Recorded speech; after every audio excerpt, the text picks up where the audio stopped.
Malaquias, capítulo 1, versículo 6.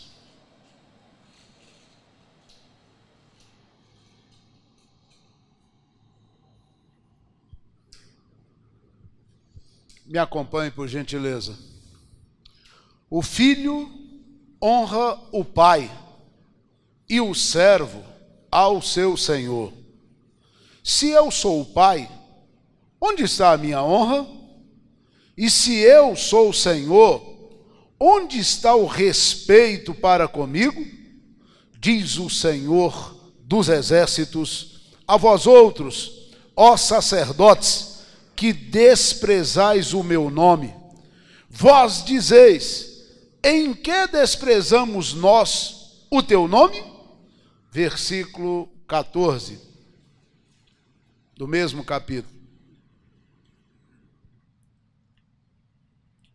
Pois maldito seja o enganador, que tendo um animal sadio no seu rebanho, promete e oferece ao Senhor um defeituoso, porque eu sou o grande rei, diz o Senhor dos exércitos. O meu nome é terrível entre as nações.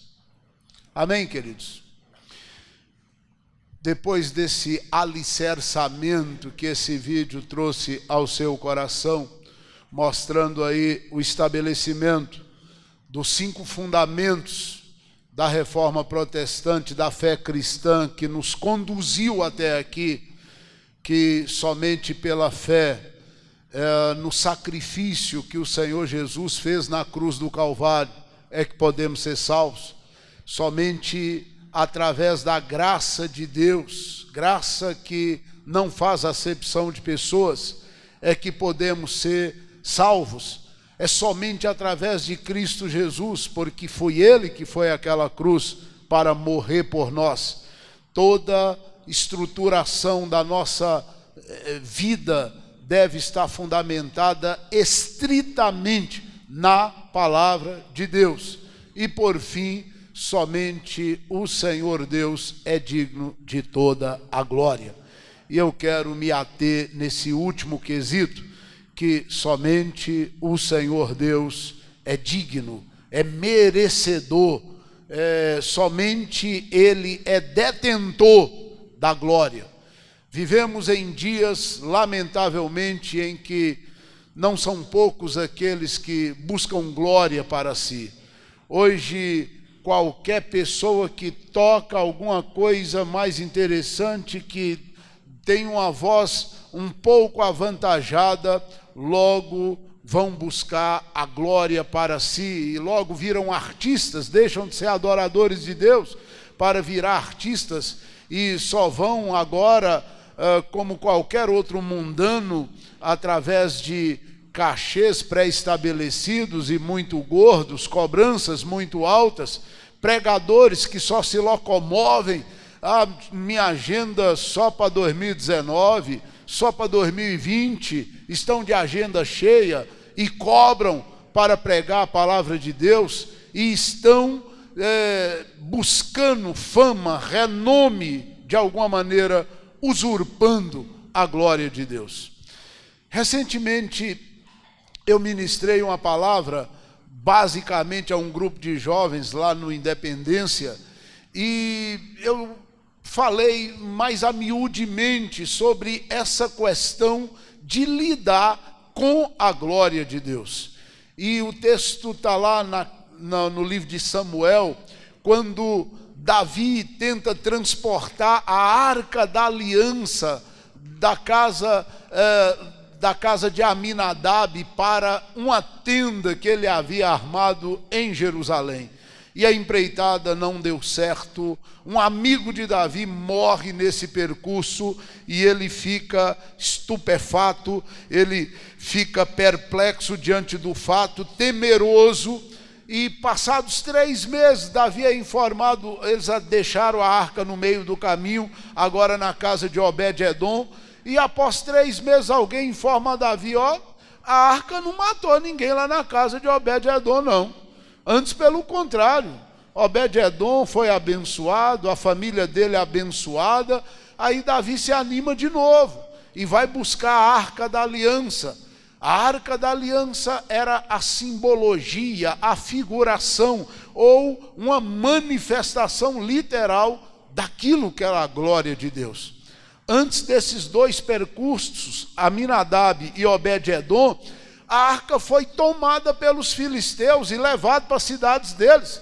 E eles pegaram a Arca da Aliança do Deus do céu e colocaram num templo pagão de um deus que eles chamavam de Dagon, figurado numa grande imagem de escultura de pedra, talvez do tamanho de uma coluna dessa. E botaram a arca lá diante de Dagon, é tipo assim, agora o Deus de Israel está diante de Dagon, está prostrado diante dele, e foram embora. No outro dia, quando eles chegam lá, está lá aquela enorme imagem de escultura, caída com a cara no chão diante da arca do Senhor. E eles ficaram perplexos, os pagãos filisteus, não sabendo nada do Deus de Israel, não sabendo nada do Deus da Bíblia, eles falaram alguma coisa estranha aconteceu por aqui, mas ficou só nisso. Pegaram seu grande ídolo, sua grande imagem de escultura, colocaram de pé de novo e colocaram novamente a Arca da Aliança lá, rendida, teoricamente, diante de Dagon. No outro dia, quando eles voltam, está de novo Dagon com a cara no chão, prostrado diante da Arca da Aliança.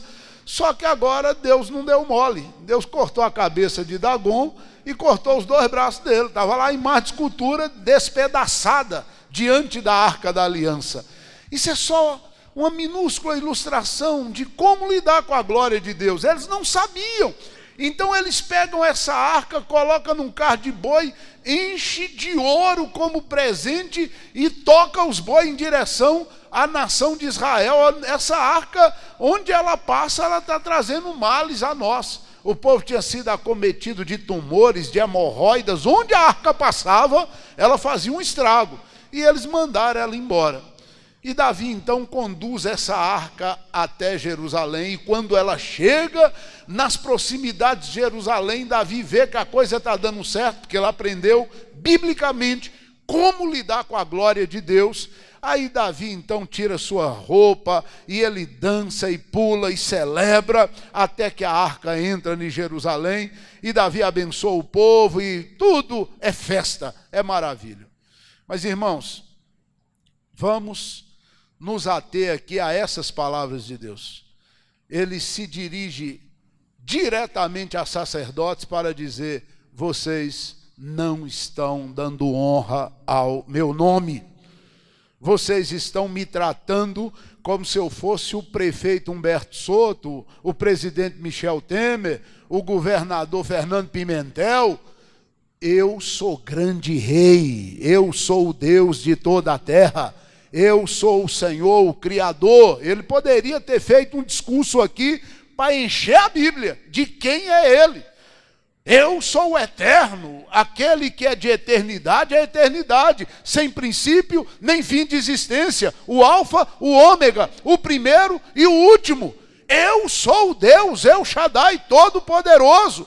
Ninguém tem poder algum, todo poder emana de mim. Ele poderia dizer: ninguém sabe nada nessa terra. Eu sou onisciente, sou sabedor de todas as coisas. Ninguém consegue estar em dois lugares nesse planeta ao mesmo tempo. Eu consigo estar em todos os lugares do cosmos ao mesmo tempo, pela minha onipresença. Deus poderia ter feito um discurso aqui de encher uma Bíblia a respeito de quem Ele é, da sua grandeza, do seu poder, da sua glória, da sua magnitude. E ele então, somente no fim desse capítulo, ele vai dizer que ele é o Senhor, ele é grande rei, ele é o Senhor dos exércitos, e o nome meu é temível em todas as nações. Meus irmãos, quando olhamos no início da Bíblia, no relato da criação ali, está escrito que Adão e Eva não usavam paramentos, vestimentas, eles viviam nus. Mas todos os dias eles encontravam com Deus. E o texto diz que Adão não sabia que estava nu, nem Eva sabia que estava nua, porque eles estavam vestidos da glória de Deus. Nós temos uma fagulha disso. O irmão Moisés, o homem de Deus Moisés, passou cerca de 80 dias no Monte Sinai, na presença de Deus. E quando ele desceu, ninguém suportava olhar na cara de Moisés, porque havia um brilho, um fulgor na cara de Moisés, porque ele tinha convivido com a glória de Deus, ele esteve na presença de Deus, e a glória de Deus o contagiou, de sorte que Moisés teve que inventar um chapéu com um véu na face dele, porque ninguém aguentava olhar na cara de Moisés, emanava muito brilho do rosto dele, só por 80 dias vivido na presença de Deus. Você imagina o que acontecia com Adão e Eva, porque eles viviam permanentemente na presença de Deus. O texto diz que todos os dias, na viração do dia, Deus estava lá para passar um longo momento com eles, de comunhão, de bate-papo, de harmonia entre eles. E eles estavam vestidos de glória, havia uma luz sobre o corpo deles que escondia a nudez do corpo deles. E a Bíblia diz que eles perderam isso quando pecaram. Tiveram que passar a usar roupas, vestimentas a partir daí. Por isso eu ensino sempre que isso aqui é o distintivo nosso do pecado. Mesmo que nos convertemos, mesmo que temos uma aliança com Deus, nós continuamos a vestir, a esconder nossa carne, porque o pecado roubou de nós a glória de Deus. Mas louvado seja Deus, em Jesus todas as coisas são restauradas. E nós tivemos a oportunidade de voltar a ter algum contato com a glória de Deus. Esse Moisés foi tão atrevido que certa feita ele falou para Deus: Deus, o Senhor vive dizendo que me ama, que eu sou chegado teu, que eu achei graça diante dos teus olhos, que eu agrado o Senhor com a minha vida, mas o Senhor não me mostra a sua glória. Eu quero ver a sua glória. Se é verdade tudo isso, eu quero ver a sua glória. E Deus disse para Moisés: ninguém pode ver a minha glória e viver. Mas eu vou atender seu pedido. Você vai ficar escondido aqui na fenda da rocha, e eu vou passar, e você vai me ver de costa, porque de frente ninguém pode me ver, ninguém pode contemplar meu rosto e permanecer vivo. A glória de Deus. Eu queria que você escrevesse isso na tábua do seu coração. Eu preciso aprender a lidar com a glória de Deus. E você sabe o que é lidar com a glória de Deus? O mínimo, o primeiro fundamento, o primeiro alicerce que o entendimento e o convívio com a glória de Deus vai gerar no seu coração é o temor de Deus. É o respeito profundo pela pessoa de Deus. É o entendimento de que você está desnudado diante dele e que nada pode ser escondido dele. Assim eu devo amá-lo, honrá-lo, respeitá-lo. Isso é temer ao Senhor. Eu vou obedecê-lo, eu vou agradá-lo com a minha adoração, eu vou obedecer a sua palavra, eu vou me afastar do pecado, vou me consagrar, vou me santificar para agradar a Ele, para ficar parecido com Ele. E isso é o temor do Senhor. Deus declara em toda a Bíblia, de várias maneiras diferentes. No capítulo 6, o profeta Isaías, ele tem uma visão da sala do trono de Deus. E nessa visão, ele faz imediatamente uma declaração: coitado de mim, vou morrer. Sou um homem pecador, vivo no meio de pecadores, e os meus olhos, esse olho carnal, viu o Rei da Glória, viu Deus na sua glória, viu Deus cercado dos seus santos anjos sendo adorado. E ele diz, vou perecer.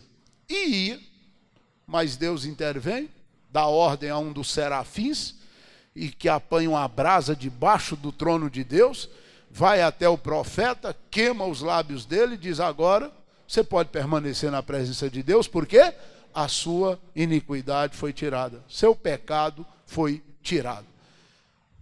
E o profeta, então, ele, vamos dizer assim, escapa da morte, porque ele foi agraciado, recebeu a graça de Deus de ter o seu pecado removido, não fez coisa alguma para isso, não teve mérito nenhum disso, mas Deus removeu a sua iniquidade. Essa mesma situação, com diferentes detalhes, vai acontecer com o profeta Ezequiel. Ele tem uma visão da glória de Deus, e imediatamente, Deus não tem nenhum tratamento com ele, mas posteriormente vai ter o convívio com a glória de Deus. Irmãos, hoje vivemos num mundo cheio de artistas famosos, renomados, nacionais e internacionais, pessoas buscando o poder político ou o poder dos cargos para, de alguma maneira, serem honrados, reverenciados, temidos. Outros tantos buscando a riqueza a duras penas, conforme diz o Salmo, comendo pão de dores, mas quer porque quer, ajuntar dinheiro, ter uma riqueza em busca de uma posição de autoridade, acha que o dinheiro é sinonimia de poder, de fama, de glória. E o alvo de todos é usurpar para si glória. Pessoas que, se pudesse, teriam todos rendidos aos seus pés. Pessoas que buscam de todas as maneiras. Alguns, eu disse, pela política, em busca de poder, outros pelo dinheiro, outros fama. No final, vai fazer uma tríade, né? Poder, fama, riqueza. É tudo que as pessoas almejam, elas querem, elas desejam. E tudo isso, acho interessante, né? O cantorzinho de meia pataca, quer gospel, nomezinho que está ficando abominável, ou mundano, eles buscam fama. E eles pegam a musiquinha, lançam na internet, gravam um CDzinho, saem vendendo para os amigos, e eles se humilham, arrastam atrás do povo, vai para a praça, quer ir para a igreja, quer ir para algum local. Sobretudo, a internet virou a vitrine, né? Se bombar lá na internet, logo tá os babacas aí de programa de televisão, tudo chamando, vem cá, porque seu vídeo teve 3 milhões de acessos, 10 milhões de acessos, venha cá. E aí eles querem fama. E depois que eles conseguem a fama, eles querem o povo rendido nos pés deles. Aí eles fogem do povo. Dá para entender esse negócio? Eles correm atrás do povo. Quando eles conquistam o povo quer eles fogem do povo. Aí fica inacessível. Aí alguns, quando tem a chance de chegar diante de uma pobre alma dessa e abraçar uma pobre alma dessa, é como se sentem como se estivesse abraçando Deus. Misericórdia. Quanta vaziez, quanta pobreza, quanta miséria isso. Deus se manifestou algumas vezes na Bíblia. Nenhuma delas foi quando Salomão construiu um templo que não era, na sua estrutura real, muito maior do que isso aqui, não. Era mais ou menos esse tamanho. Mas tinha uma estrutura externa muito grande e era muito suntuoso. E aí, quando esse templo foi inaugurado, está escrito que a glória de Deus entrou nesse templo, invadiu esse templo em forma de uma fumaça, e ninguém conseguiu ficar em pé nem assentado. Todos ficaram deitados, e não é deitado de barriga para cima, espiando a glória de Deus figurada na fumaça, não. É deitado com a cara no chão, prostrado diante da glória de Deus.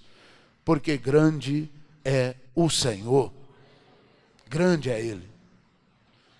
Algumas colocações, eu não gosto de extremismo, de radicalismo, e alguns consideram quase que abominável essas coisas. Mas esse papo, ó, vamos ouvir agora o grande homem de Deus, fulano de tal, chega cá. Grande é o Senhor. Precisamos definitivamente entender isso, que Deus é muito mais do que digno da sua rendição diante dele, do seu temor, da sua obediência, da sua adoração, do seu amor, digno que você honre ele com tudo. Me chamou a atenção ali, nesse vídeo, a parte finalzinha, que homens casavam, geravam filhos, trabalhavam, conquistavam, e tudo era para a glória de Deus. Tudo aquilo que eles conquistavam era para investir em universidades cristãs, nessas carniças aí, que você pega um crente desses crentinhos de meia pataca de hoje, joga dentro de uma Unimontes, não dá o primeiro semestre, ele já está desviado, já convenceram ele a ser ateu ou à toa, né? ou mundano, na melhor das hipóteses, já transformou ele de crente em mundano.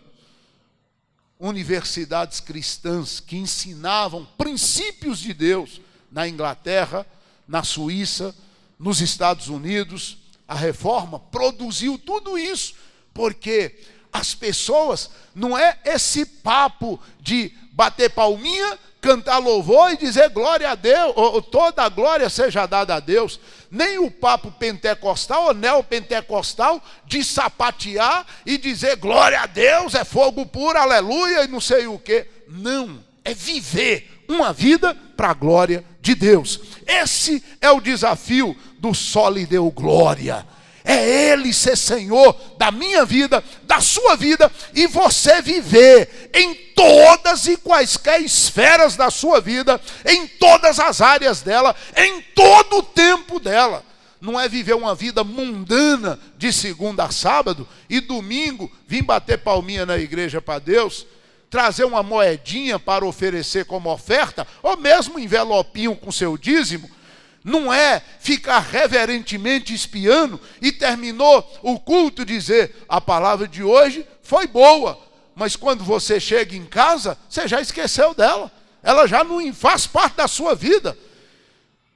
Viver para a glória de Deus é viver, é ter um alvo, é ter um foco. Eu vou entrar na universidade e eu vou estudar.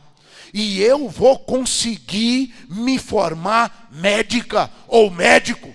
E depois eu vou integrar a ONG Médicos Sem Fronteiras. E eu vou viajar para a África ou para onde tiver necessidade, levando tratamento às pessoas, mas eu vou levar a palavra de Deus a elas. Eu vou estudar para ser alguém para a glória de Deus. Nessa podre mentalidade que permeia a maioria dos jovens cristãos hoje. Vou para a faculdade, eu vou virar médico, com 2 anos eu já estou com minha casona, com meu carrão, porque eu vou deitar o cabelo de ganhar dinheiro, e eu vou me dar bem, e aí eu quero viver assim, uns 3 ou 4 anos, só pegando umas mulher gata, e depois eu vou pensar, quando eu achar a gata das gatas, ou a rainha das gatas, aí eu caso. Isso é carnalidade, isso é mundanismo, isso é egoísmo. Só lhe deu glória, é viver uma vida inteira para a glória de Deus. É viver uma vida a ponto de chegar no fim dela, e não importa quando, se você vai chegar ao fim dela com 55 anos, com 60, com 70, com 80 ou com 90, mas você chegar no fim dessa vida e abrir a boca e diz, combati o bom combate, acabei minha carreira, mas guardei a fé. Eu vivi para a glória de Deus.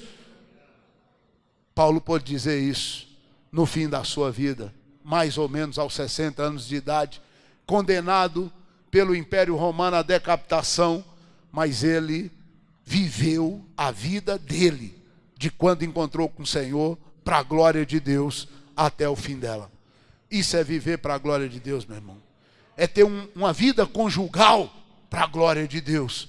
Uma vida conjugal na presença de Deus, de sorte que você entenda, minha vida conjugal agrada a Deus. Por quê? Porque eu estou dando o melhor de mim para amar minha esposa, igual Jesus ama a igreja, e a minha esposa, além de me amar, me respeita, se sujeita àquilo que está proposto para ela. É você gerar filhos para a glória de Deus. Gerar filhos que servem a Deus, que temem a Deus, que honram a Deus, que andam com a sua vida para a glória de Deus. Aí você poder dizer, como Josué, não no futuro, é entendível a colocação de Josué no plano futuro, a você dizer, eu e a minha casa, nós servimos ao Senhor. Nós temos uma aliança com Deus. Todos somos servos de Deus e vivemos para a glória dele. Isso é só lhe deu glória. Não é só bata a palma para Deus, não bata a palma para político, não. Grande coisa.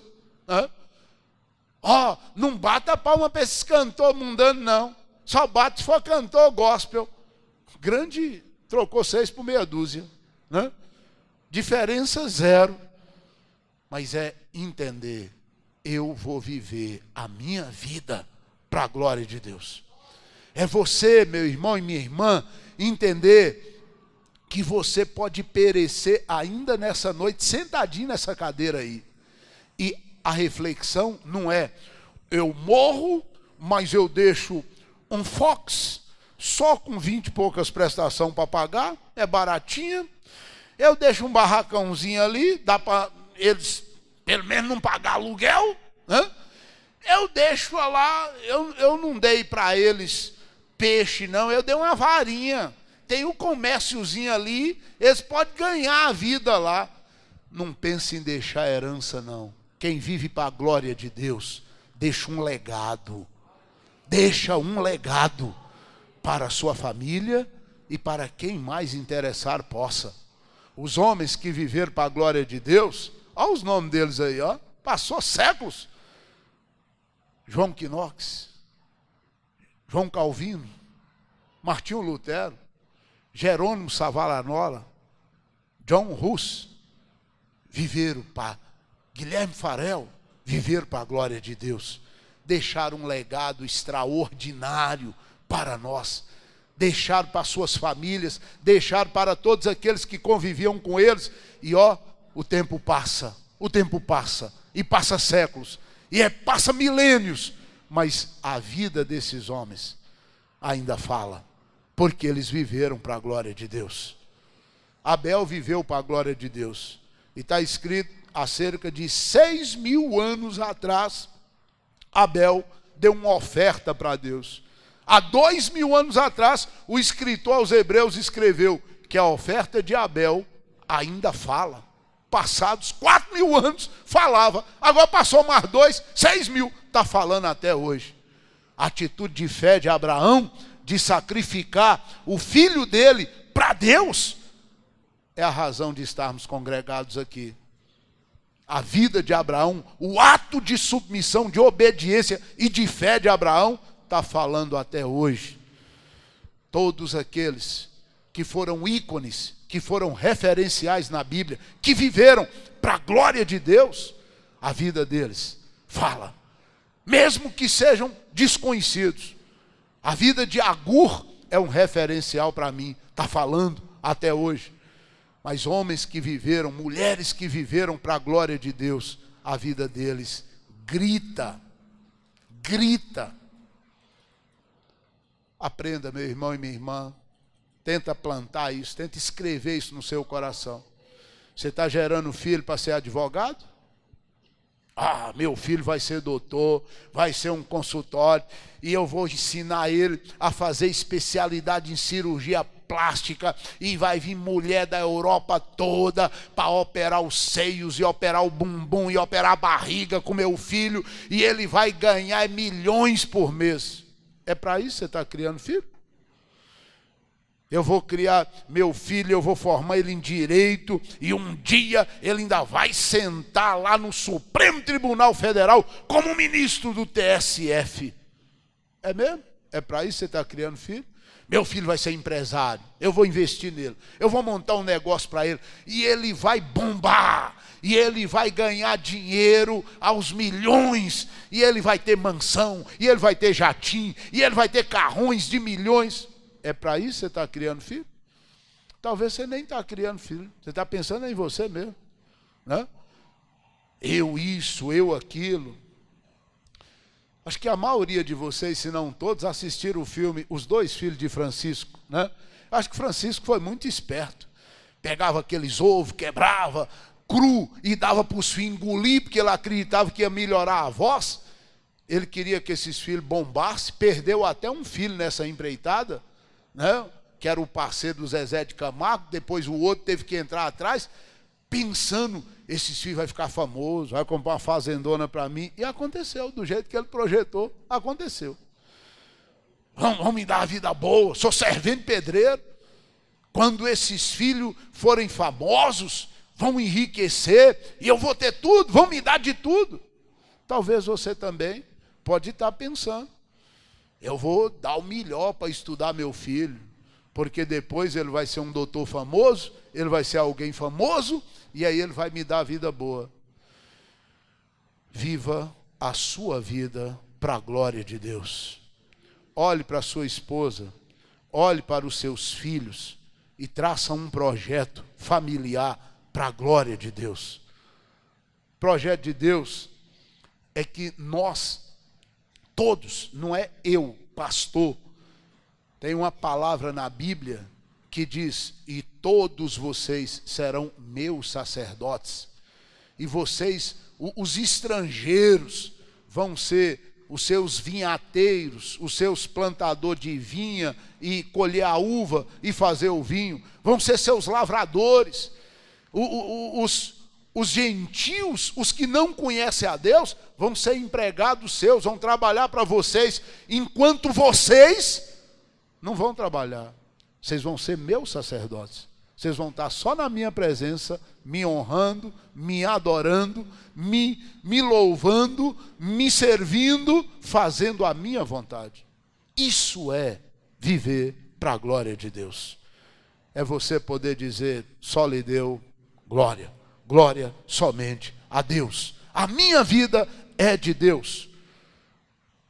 O Lázaro andou cantando esse negócio. E é bonito o cântico, né? A minha vida é do Mestre. Tudo que eu tenho é do Mestre. É para a glória do Mestre. Mas agora virou deputado federal. E aí, continua fazendo o showzinho dele. Virou famoso político, famoso gospel, né? Será que é para a glória de Deus? Procure, meu irmão e minha irmã, olhar para a sua vida, traçar um projeto para a sua vida, para a glória de Deus. Diz, olha, eu vou remover a lepra da minha vida. Eu vou fazer uma faxina no meu coração. Eu vou tirar essas viadagens, essas frescuras, essas carnalidades da minha vida. Eu vou viver para a glória de Deus. Quem vive para a glória de Deus não tem frescurite, não tem lepra, não tem sarna, não tem coração sujo. Viver para a glória de Deus é ser parecido com Ele, é procurar honrá-lo de todas as maneiras, de todas as formas, com a sua vida. É namorar e dizer, meu namoro é para a glória de Deus, significa eu seguro a onda, eu me amarro no pau se precisar, mas eu não vou prostituir com a minha namorada, eu não vou prostituir com o meu namorado. Isso é viver para a glória de Deus. Meu casamento, eu vou trabalhar em todo o tempo para que ele seja uma lua de mel permanente. Mas se tiver problema, divórcio e segundo casamento, não existirá, porque eu vou viver meu casamento para a glória de Deus. Se um filho meu transgredir, pecar o que for, querer se apartar de Deus, eu arrumo a algema, eu me acorrento a ele e eu vou buscá-lo para viver na presença de Deus, para a glória de Deus. É entender isso, esse projeto, esse propósito. Meu irmão, se eu pudesse, eu faria igual Salomão. Essa igreja está começando a ficar bonita aos meus olhos. No ano de 99, em abril de 99, Deus nos deu a graça de comprar um galpãozão que tinha aqui, que foi construído para a igreja. Achei interessante, tinha um casal de missionários, foram missionários na Amazonas, conversando comigo, e ela disse: pastor, eu era criança, meu pai ajudou a construir essa igreja em 1959. Eu congreguei aqui ainda criança. E já é uma senhora de 50 e poucos anos, talvez da minha idade, um pouco mais. E ela disse: nós congregamos aqui. Ela, meu pai ajudou a construir essa igreja. E era muito feio aqui quando nós compramos. E a gente já vem mexendo aí simplesmente há 18 anos, né? 18 anos. Faz uma coisinha, faz outra, faz uma coisinha, faz outra. Se eu pudesse, eu faria igual Salomão. Só nessa parte aqui, que era o chamado Santo dos Santos, Salomão gastou 20 mil quilos de ouro puro de Ofir. 20 mil quilos de ouro. Revestiu tudo, chão, parede, teto, lateral, frente. À frente tinha uma cortinona. Ele fez tudo. Mas, ó, isso aqui, o templo que Deus cobiça, que Deus quer, é você, seu coração. Isso aqui não atrai Deus. Quando a gente chega aqui 5h30 da manhã para orar, a propósito, cadê o pastor Neto Brasil? Não está aí não, né? Não teremos oração essa semana. Quando a gente chega aqui 5h30 da manhã para orar, não tem nada, não tem ninguém. Você chega, só se você for muito sensacionalista, emocionalista, para você dizer, só de pisar o pé aqui, eu já sinto a presença de Deus. Pois eu nunca senti. Eu chego sozinho, às vezes, abro ali, 5h30 da manhã, entro e eu não sinto a presença de Deus. Porque Deus só está aqui quando a gente está. Quando a gente não está aqui, Ele não está aqui. O que Ele quer aqui? Ele não habita em templo feito por mãos de homens, está escrito na Bíblia. Agora, a hora que eu chego aqui no pé dessa escada, que eu ajoelho, eu boto a Bíblia, às vezes a testa enrugada que o presbítero Wilson denuncia, nem chega na Bíblia, já chegou uma lágrima na frente. Porque quando eu me ajoelho aqui nesse lugar para orar, normalmente eu boto a Bíblia, apoio a testa na Bíblia, aí eu já sinto a presença dele, porque eu me curvei diante dele, ele já me viu aqui, ele já me percebeu aqui, e o Espírito dele traz esse quebrantamento. E muitas vezes eu fico meio entupido, no meio da oração, tem que sair dali, ali numa torneira, às vezes não tem água lá, porque a água aqui está uma escassez, né? Dia sim, dia não, aí eu tenho que ir lá no fundo, passo ao nariz, porque entupiu tudo, e limpar um pouco, e voltar para orar de novo, porque a presença de Deus é real quando estamos prostrados diante dele. Deus cobiça esse coração meu e seu, esse corpo meu, não entregue ao adultério, não entregue à violência, não entregue à imoralidade. Esse corpo meu e seu é o templo do Espírito Santo de Deus. Só lhe deu glória, é viver para a glória de Deus. É não se entregar à prática do pecado. É não se render diante da vontade do diabo.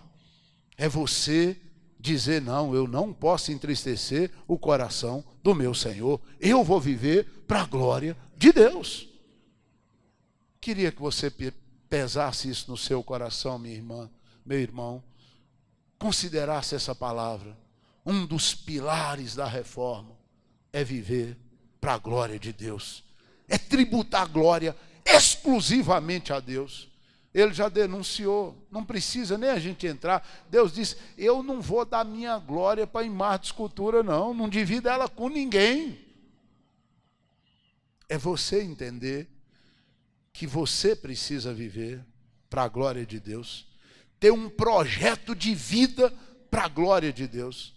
Se você está na igreja, não tem um ministério, não desenvolve um ministério, porque não quer, porque qualquer um que quiser, por naturalidade, as coisas vão acontecer.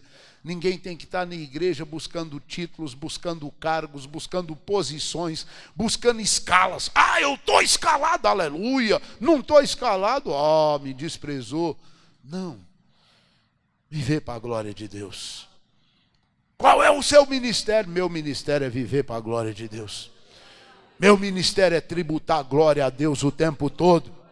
Meu ministério é proclamar a glória de Deus, é anunciar entre as nações a sua glória, é proclamar o evangelho de Jesus Cristo, é influenciar positivamente a vida das pessoas, é servir as pessoas, é abençoar as pessoas, é viver para a glória de Deus. Meu projeto, agradar o coração de Deus, alegrar o coração de Deus. Isso é viver para a glória de Deus. Amém, queridos?